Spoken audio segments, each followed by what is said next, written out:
What is going on, YouTube? Tom here. My name is Frank Avalon, and today we're going to be talking about 6 great ways to save you a ton of money. Now, coming in at number 1 is taking advantage of credit card rewards. Now, you've probably heard that credit cards are a scam, you shouldn't use credit cards, but actually, if you treat a credit card the same exact way you treat cash, you can earn a cash back reward between 1%, maybe up to 5% every single year, and you can redeem those points that you get in exchange for cash and take advantage of them, to put towards your regular expenses. Yeah, so over time you can definitely save a ton of money by doing that.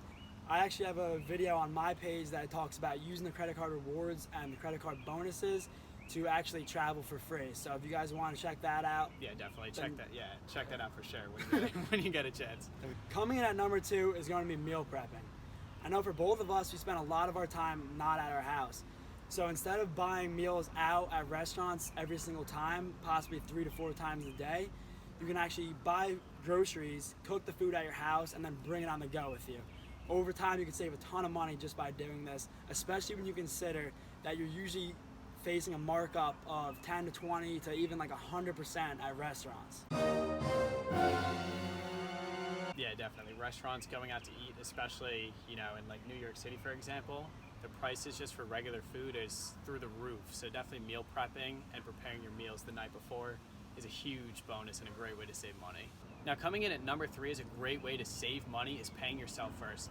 Now, every time you receive a paycheck, whether it's weekly or bi-weekly, one of the first things that you should be doing is putting away some of the money every single paycheck so you can start building your savings account and looking forward to retirement someday. Now, it may be difficult in a pinch if you're relying on each paycheck, to get by every single month. You'll thank yourself later down the line by squeezing an extra 5 or 10% from that paycheck into your savings. Now, by doing this, this will force you to save money every single paycheck, and it'll force you to live below the means that you're used to. And so by cutting out that additional income right off the top of your paycheck, it'll almost be like it wasn't there in the first place, so you won't feel obligated or feel the need to go out and spend it. So this is definitely a key way to save money and building your wealth over time. So coming in at number 4 is going to be pre-gaming. Now, this doesn't apply to everybody, but if you guys like to go out to the bar, especially if you're doing this weekly, it's definitely something to take into consideration and make sure you're taking advantage of. By doing this, basically everyone knows what it means. You drink before you go to the bar so that you don't have to spend as much money at the overpriced drinks at the bar. You can buy a little flask of vodka for a couple bucks or like a little 6-pack of beer for a couple bucks rather than paying $6 to $10 for a mixed drink at the bar, or even $4 to $8 for a beer at the bar. I know for especially Tom, he lives in New York City, this is a huge factor because when you go out to those bars, you can pay anywhere to $20 for a mixed drink. And like for example, I'm literally pre-gaming right now. Yeah, look at that. So, just kidding. Yeah, no, definitely. This is something huge, especially, if you're in college or you're still young or maybe not and you just really enjoy going to the bars, by, pre-gaming, you're going to really do yourself a favor by, enjoying the night without waking up the next morning and really hating yourself for blowing a hole in your pocket. You almost got to try to get to the point where you're a little drunker than you want to be before you leave the house, so then when you arrive to the bar, you don't have to get a drink for a while, and you could get a water or even like a seltzer if you're worried about not having a drink in your hand. I know some people don't feel comfortable unless they have one in their hand at the bar, so this is a great way to do that. And then from there, you can just have a drink like per hour just to keep the same buzz that you want, and you'll be good to go and save a ton of money in the process. The 5th way to save a ton of money is by shopping at discount stores. Instead of buying, like for example, literally, this Calvin Klein shirt, if you go to Macy's or something like that, or a Calvin Klein store, you can be paying anywhere from $30 to $60 just for a t-shirt. Instead, you can go to a place like Marshall's, Century 21, Burlington Coat Factory, and get the same shirt for a fraction of the price.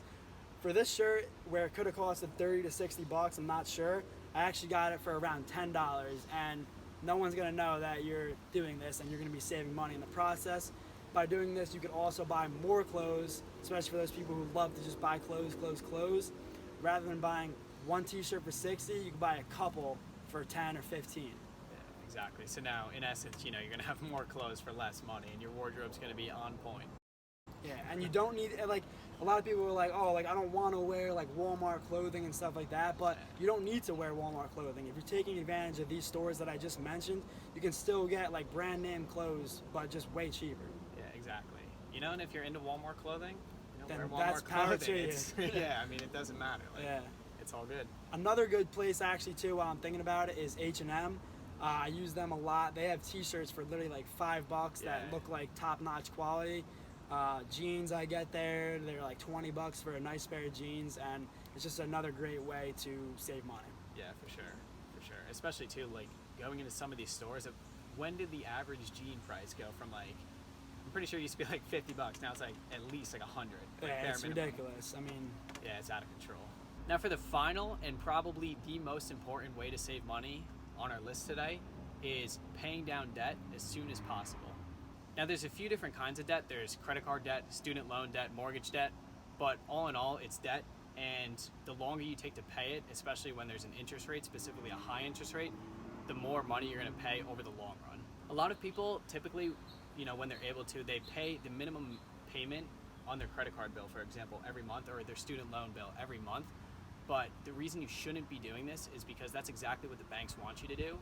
Essentially, the longer you take to pay down this debt, the longer and the more accumulation there's going to be from the interest rates. and the sad truth about this topic is no one's really talking about this. You don't learn it in school necessarily, and you don't learn it usually even from most parents don't really preach this, that when you have this debt, it's not free. So, if you take a couple months to pay off some debt, it's not just paying that principal amount that you started with, you're paying the interest. And what people don't get too is that interest rate, when they usually make it seem like it's not that high, say for example 3 to 6%, you're like, okay, that's barely anything, but it's not 3 to 6% for the duration of the loan or the credit card or the mortgage. It's actually 3 to 6% compounding. Yeah. Even on like a $50,000 loan, if you actually spend the whole duration of the period that you signed up for paying that off, it could literally be an extra 20, 30 grand in the long run that you're going to be paying on top of the 50 that you started with. Yeah, so essentially the price that you're paying for this loan will almost double over time. May not necessarily double over time, but it really is so much more than that initial principal, and that's why it's so important to pay it off as soon as possible. Now, one of the things too, especially with credit cards, the interest rates on a lot of these cards are through the roof. Some of these interest rates are literally 10, 15, almost 20%, maybe even more in some cases, which is why it's so important, especially if there's any debt you want to pay down right away, it's credit card debt. Mortgages tend to be a little bit on the lower side. I know a lot of student loans tend to be on the lower side, but if there's one thing to take away from this, if you're carrying credit card debt right now, do your best to pay it off as soon as possible, and you're going to thank yourself because you're going to have more money to spend or save or invest. It's super unfortunate that a lot of people aren't aware of this, especially when talking about the credit card debt, because like he said, it could be anywhere from 15 to I've even seen 26% on the credit card. And this stuff is going to add up like crazy. If you have $1,000 balance on there, like forget it. It's basically going to be like another car loan on top of what you guys are already spending per month. When deciding which debt to pay off first, always look at the interest rate. So you want to typically pay off the highest interest rate first and then work down from there. So if you have your credit card debt, pay that off first. Then say your next highest is student loans, pay that off. Then you can start worrying about the other stuff. And especially when you're thinking about it from an investment standpoint, I know a lot of people who see that we're investing and they want to learn more and stuff. And one of the biggest things that we always try to say is worry about the debt first before you're investing, because that debt is guaranteed that you're going to save money. Exactly. When you're investing, it's a gamble and you're not always going to get a return. And typically when you're investing, especially if it's stock market type investing, a great return would be 8%, and some of these loans like we just talked about can be 25%. So to find that same savings or earnings is going to be very hard unless you're basically a pro at whatever you're doing. Even if you're doing something that is typically a higher return on your money, such as real estate, you're probably not going to get that high of a return that's going to match your credit card debt or anything like that. So first things first, get rid of the debt, then worry about investing. Yeah, exactly. And especially too with real estate, when applying for a loan, if you're carrying a lot of debt, they're really gonna do you dirty when it comes time to apply for a loan, and especially in terms of mortgages. You know, an extra couple percent over the long run, should you be carrying debt at the time of, you know, when you apply to the mortgage, could be hundreds of thousands of dollars, you know, over the course of 30 years. And something that goes along with this same topic, again with the credit cards, one thing you definitely don't want to do is miss a payment. If you're missing a payment, that's going to affect you in so many ways. One of the first ways is they're going to hit you for a late fee, which who knows how much that could be depending on you, the amount you owe, the credit card that you're using. Second, it's going to affect your credit score. And like he was just saying, when it starts affecting your credit score, that's going to basically affect you in every aspect of finance from here on out. When you're going to get a car loan, it's going to affect you. When you're going to get a mortgage, it's going to affect you. If you want to get a business loan, it's going to affect you. So this is pretty much the most important thing you should be doing, is not missing a payment and then paying down credit card debt. Yeah, exactly. So if there really is one key takeaway from saving money every month that you take from this video, it is paying down your debt as soon as possible. Credit cards can be such a positive experience. You don't want to have a negative one by missing payments or paying the minimum. Get a credit card, use it responsibly, never miss a payment, and never pay the minimum payment on the card, and you're gonna have nothing but rewards from the credit cards. There's so much to it that can help you, and it's just sad that a lot of people take away a negative experience by misusing them, and it's given credit cards a bad name throughout history, and it's just super unfortunate. Yeah, exactly. Literally treat the credit card as if it were cash. You know, don't be going and spending, you know, an exuberant amount of money just because, you know, your credit limit was raised, you know, $5,000 or $10,000. Treat it just like cash, and you'll definitely have a positive experience.